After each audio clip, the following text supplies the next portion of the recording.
예, 보신 것처럼 새로운 물증이 나오는 수사와는 달리 고민에 빠진 수사팀도 있습니다. 드루킹 일당의 댓글 조작 의혹을 수사 중인 특검팀은 이제 1차 조사 기간을 닷새 남겨두고 있습니다.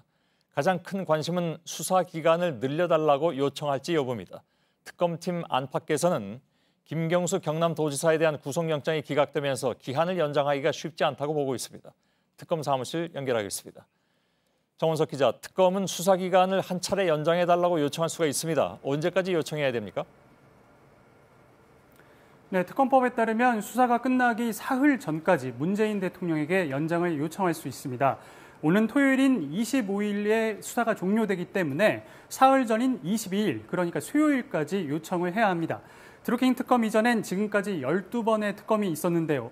드루킹 특검처럼 수사 기간 연장에 대통령의 승인이 필요했던 건 모두 6번입니다. 이 가운데 3번은 연장이 승인됐고요. 대북 송금 특검과 내곡동 사저 부지 특검, 그리고 최근 최순실 국정농단 특검은 받아들여지지 않았습니다. 예, 그러면 특검이 기한 연장을 요청하면 대통령은 그걸 또 이제 판단을 해야 되는 상황이긴 한데 그 전에 특검은 어떤 입장입니까? 그러니까 당초 오늘 연장 요청을 할지 결정할 것으로 알려졌는데 아직 얘기가 안 나오고 있습니다. 네, 원래 특검이 오늘 연장 여부에 대해서 결론을 내릴 것이란 관측이 많았습니다. 하지만 특검은 오늘 공식 브리핑에서 연장 요청을 할 수 있는 기한인 모레 수요일에 최종 입장을 발표하겠다고 했습니다. 내부적으로는 수사 기간을 연장해달라고 요청하지 말고 김 지사를 불구속으로 재판에 넘기면서 이대로 끝내자는 목소리에 힘이 실리고 있다고 합니다. 예, 내부에서도 그런 얘기가 나오는 건 어떤 이유 때문입니까?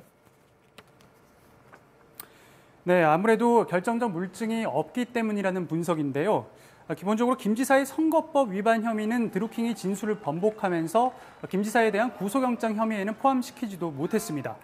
또 댓글 조작을 통해 포털 사이트 업무를 방해한 혐의에 대해서도 법원은 다툼의 여지가 있다며 인정하지 않았는데요. 사실상 강제 수사를 위해서 동원할 수 있는 방법은 모두 쓴 상황에서 수사 기간이 늘어나봤자 실익이 없다, 이렇게 판단하고 있는 것으로 보입니다. 다만 특검 일각에선 김 지사에 대해서 수사를 보완한 뒤에 구속영장을 다시 청구하자, 이런 얘기도 나온다고 합니다. 예, 특검 사무실에 나가 있는 정원석 기자였습니다.